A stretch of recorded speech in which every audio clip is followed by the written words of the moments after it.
I hope by now you have watched the video on finger exercises. Those are important because what you're gonna do today, or at least in this video, is to see how you apply it on guitar playing. Okay, um, as with all exercises, I try to make it fun so that you're not just doing something that's mechanical, that's just exercise for exercise sake. It has to be applicable, and at the same time, we want to incorporate like rhythmic.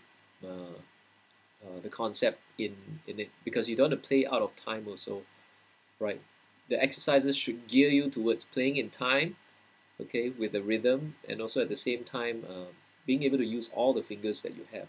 Now this is going to be a bit difficult in the beginning, but what I'm going to demonstrate to you is what I do every day. When I pick up the guitar, I put it on my lap, and I'll just start to do alternate picking and all that, and I will just explain to you what I'm doing so that you can also try it at home at your own time. Okay, but before I get into that, I just want to explain the string gauges that I use. This is a Big Baby, okay? It's very nice. It's not my guitar, it's a friend's one. And the string gauge is the string gauge that I like to use. If I'm not wrong, it's a gauge 10, which means that if you buy a pack of strings, you will see 0.10 on the first E string. Now, I like gauge 10 only because it's very light, it's easy to bend, and it doesn't hurt the finger so much. Well, it does sound a bit, ooh, it's a bit off now, but it does sound a bit lighter than the usual guitar string. But I think it has a lots of benefit, especially if you have amplification, if you can just plug it in. It doesn't really matter. So I prefer strings that are like gauge 10 or maybe gauge 11, nothing too heavy. If it's gauge 12, you can't bend, you can't do lead stuff. So that's just my preference. And the kind of pick that I use for picking, this is a 7/8 pick, but this one is made of plastic. It's a bit smooth. There's another version that I have. It's called a Derlin, Derlin, and what it is actually a kind of plastic that absorbs your sweat. So when your hands get clammy or what, when you hold the pick, it doesn't fly out of your hands. It just creates a bit of friction, and then so that you can hold it even better. So, but today I'm going to use the plastic one, just to demonstrate that you need to practice with both kind of picks, and even practice with your fingernails. So there's a few kind of picking techniques here, or like tools that can help you to pick better. Okay, so just to recap again, the strings I use is gauge 10. Easy for me to pick and to do other stuff. Well, actually, I can pick on different gauges also. I just enjoy using gauge 10. You don't have to follow me, but this is just my preference. I'm sharing. And today we're going to look at also how to pick using plastic picks, Derlin picks, and fingers. Okay. So what are the exercises I do? Let's just get down to it. I'll usually pick up the guitar and I'll just go forward roll over all 4 frets of each string. It doesn't matter where you start. In this case, what I'll do is I'll just go down 4 strings, 4 strings, 4 strings, 4 strings on an alternate picking action. So I hope you can see this, what I do. So here goes. Just do it slowly. Let's say we start at G. So I'll go down stroke, up stroke, down stroke, up stroke. Okay? And then when I finish this upstroke, I will go down on the next string, up, down, up, then down, up.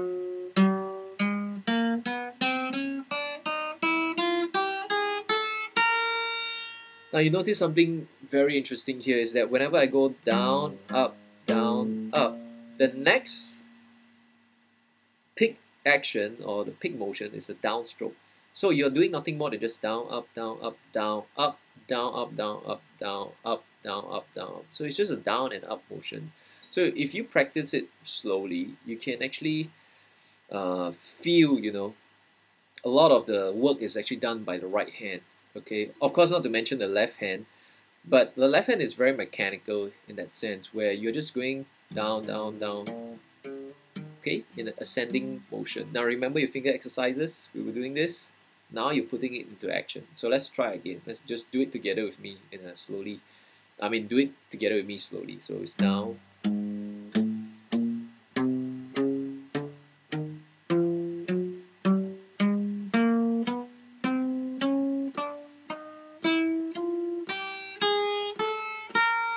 Okay, I realize that may be too fast for you. So while you get the hang of it, let me just explain what I'm doing with my right hand. I'm holding the pick very, I don't know, semi-lightly. I'm not holding it, pinching it too hard. I'm allowing the pick to drake, okay, to kind of like just drake around it. So, you know, you don't hold it too hard. If you hold it too hard, the string gets very harsh. You get very harsh sound.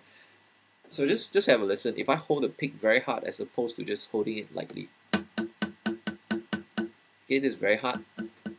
Just holding it lightly. So that's good enough. Okay, so a lot of the action, like I say, it happens really on the right hand, how you hold it. And when I pick up and down, you know, you can do flat picking. Okay, flat picking means that I hold a pick flat, just, you know, horizontal across the string and then just go up and down. Or you can hold it at an angle. If you hold it at an angle, what you're doing is that you're using the pick, you know, the smooth part of the pick to slice the string. Okay, sometimes I do that and it's easy, and you can see why, because the pick is, you know, rounded at the edge. So when you do this, you kind of like, you can actually glide across easily as opposed to if you were to do flat picking. But both has its advantages, so it's good to practice both. So what I'm doing is I'm holding it at an angle and I'm slicing it up and down like this instead of flat picking, which you can do also. So it's good to practice both. So let's just do the, you know, the cutting the strings, or what I call just cutting it at that angle, and then see how it sounds. Okay, and what I'm gonna do is I'm also gonna put my right hand, you know, palm muting it, so you get a muted sound, as opposed to if I don't mute it, I get a clear sound. Okay, so let's try very slowly. Let's just try from the G again, onwards, up, going, ascending all the way up to the last note, which is A sharp. Okay, so ready, 1, 2, 3, 4, and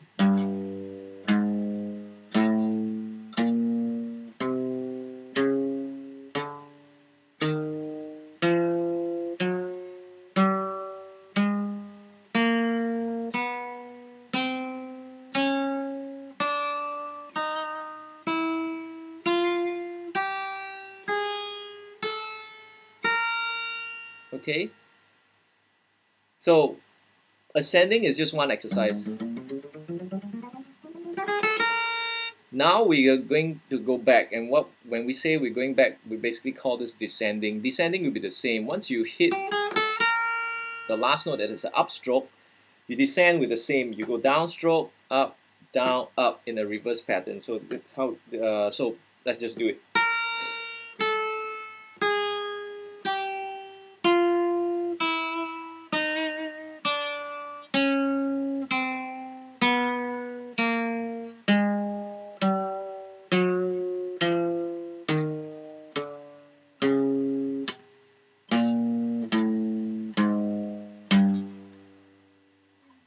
Okay, so the exercise is simple. If you're doing 4-string pattern, what you do is you do an alternate down, up, down, up, down, up, down, up. And when you come back on the descending pattern, it's the same, down, up, down, up, down, up. So I'm going to put the pick down. I'm going to use my fingers. You see, because sometimes when you play halfway, the pick drops. And you know, what do? You don't have a spare pick around. You need to utilize your fingers. Okay, so you do the same with the fingers, and this is how it goes. I'll just play it at my regular speed, okay?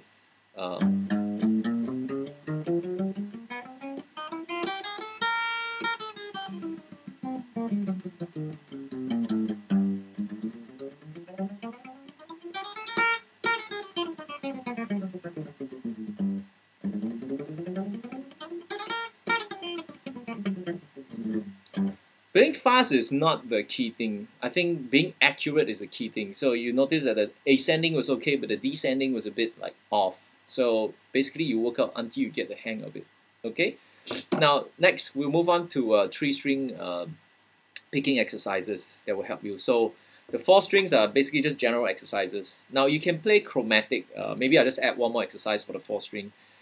Chromatic means that I'm playing all the notes half step, half step, half step up, all the way across, you know, the entire key or the entire fretboard.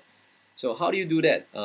Playing across does not give you chromatic notes. Okay, it means that it's not ascending all the way like you would in a piano. So to do that, let's say we can start from here, from let's say the C sharp. Okay, it's a pattern, so don't really need to remember. Just need to remember how it runs.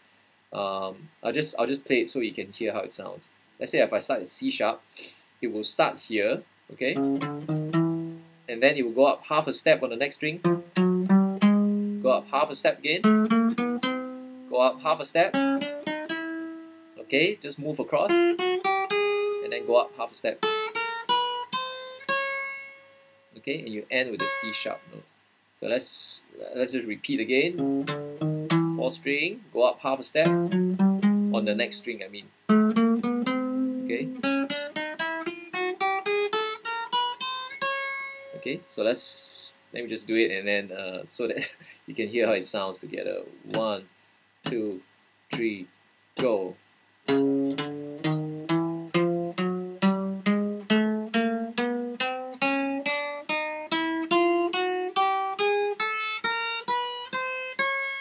Okay, I'm going backwards.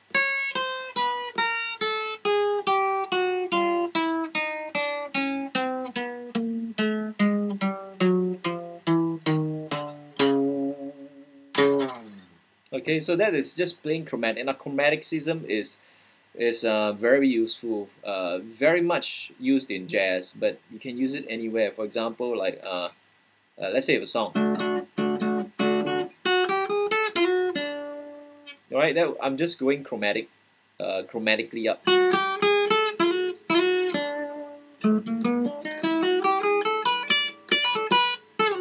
Let's say if I'm doing a pentatonic.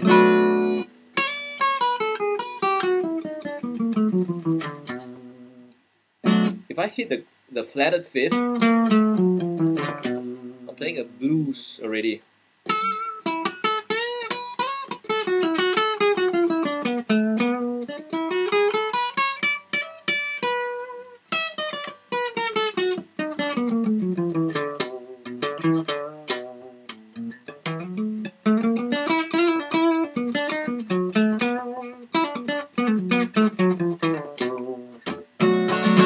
Okay, so chromaticism is used a lot in different kind of expressions. So it's like it's almost like learning to sing in all different keys, all different scales, so that when you're required to use it at any time, you can just come up very effortlessly. Okay, so now moving on, we go to the 3-string alternate picking exercise. Now 3-string is much different than your 4th string, because when you do a 4th string, you get a down, up kind of pattern on your right hand. But when you do a 3-string, you're getting a down, up, down. Okay, and what will happen is that this is the other part where your body needs to get used to it. When you're doing a down, up, down, for the next string, it's very natural. You're going down again, right? So this is how you can do it. Basically, what you are going to do is you're going to just roll down. Okay, what we call raking the string, which is just, you know, you're just sweeping down. Okay, it's not like sweeping the floor, but you're just sweeping down. So let me just show you how it's done. And for 3-string exercise, let's just use a very simple, you know, pattern. Same, we start on a G note here, and then we're just gonna do a 3-string. Okay, pattern which is like this. Okay, this is how it sounds, but in practice, this is how I'm gonna do it. Okay, I want you to watch closely. When I'm starting on a G, I'm going down, up, down. Now you notice that my thumb, look at this right hand, my pick has landed on the A string already. Okay, see, 1, down, up, down. You notice that? You can do it one more time. Okay, down, up, down. Okay, so this is what I need you to practice very slowly, which is down, up, down. By the time you finish the last note, your right hand pick is already on the A string, okay? A string. And your finger has already moved to C. Okay, so look at my left and right hand if you can. Down, up, down. And then what I'm gonna do, this is a transition already, I'll just continue picking. Down, up, down,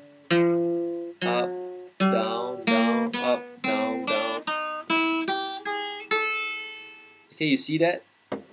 So there's a form of transition down there, just down, up, down. Now, what you do for the descending? So descending will be the same, except that now you focus your motion on moving backwards. So it's down, up, down, down, up, down, down, down, up, down. Okay, let's take it step by step. Start with the ascending again, okay? I'm not sure if you get it, but let's just try it again. Very slowly, down, okay, up, down. By the time you hit the down, this finger is already on the A string, okay? And then your index finger will be the C's, okay? C, down, up, down. Let's do it together. Down, down, up, down, down, up, down, down, up, down. Okay? Try again. Down.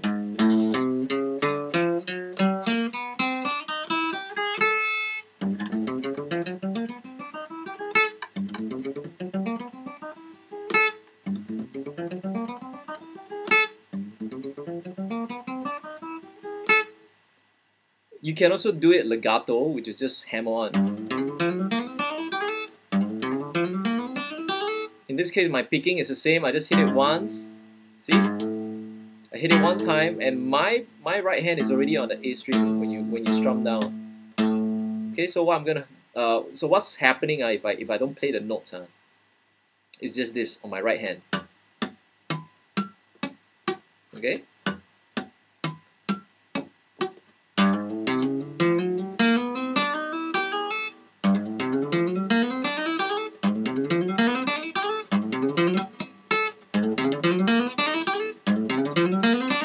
So that's why I do practice. Okay, if you add notes, of course, it sounds better.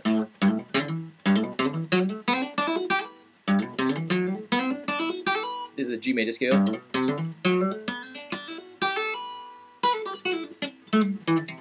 What you do for the descending right now, if you want to pick every note, is that instead of going down stroke, you go up stroke. Okay, so what's going to happen is you're going to go up, down, up. Okay, you see what happens to the action? I'm back at the upstroke. Up, down, up, down, up, down, up, down, up, down, up. Okay? So that's the trick. When you're going downstroke, you're going all down, down, down, up, down, down, up, down, down, up, down, down, up, down, down, up, down, down, up, down. And then when you're coming back, it's a up, down, up, down, up, down, up, down, up, down, up, down, up. Okay? I hope that's clear. And the last thing that we're gonna do is double strings, which is just very predominant in your pentatonic. Okay, and it's nothing more than just a down, up, down, up, down, up pattern, which is very simple. Just down, up, down. So I'm going to use a G minor pentatonic. The G minor pentatonic has these notes: G, B flat. Okay, you skip a minor third. Okay, which is why you have this exercise. And then C and D, which is your, this, and then F and G, and then B flat and C. And then you get D and F, and then G and B flat finally. So this is just a down, up pattern, which is pretty straightforward, which is just down, up, down, up, down, up, down, up, down, up, down, up. Okay? You can run it over a scale, or you can just, for starters, right, just practice like this. Down, up, down, up, down, up, down, up, down, up. Okay? Then when you're coming back, you can choose to use a down, up again, or you can use an up, down. Okay? Or I find it easier to do a up stroke, when I'm doing a descending pattern. Or you can use a legato.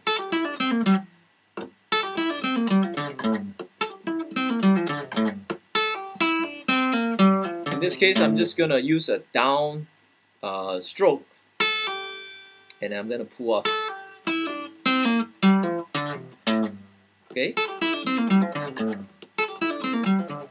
it's very useful.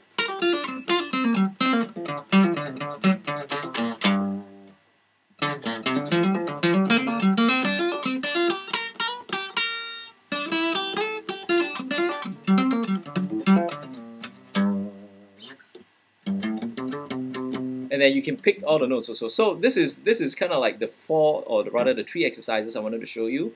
The 4-string picking,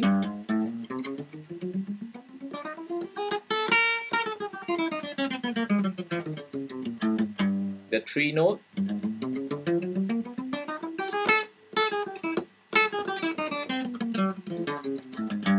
okay, and a 2-note picking.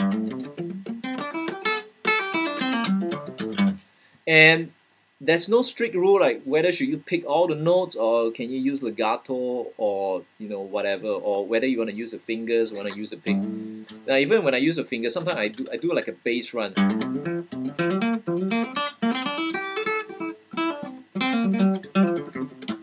You gotta just find out which is a better way for you to do things, whether is it to use your fingers or whether is it to use your it's a part of getting to know yourself. And then if you find a way that it's very effective for you and effortless, what I encourage you to do is continue to practice on that, and that becomes your style or your technique.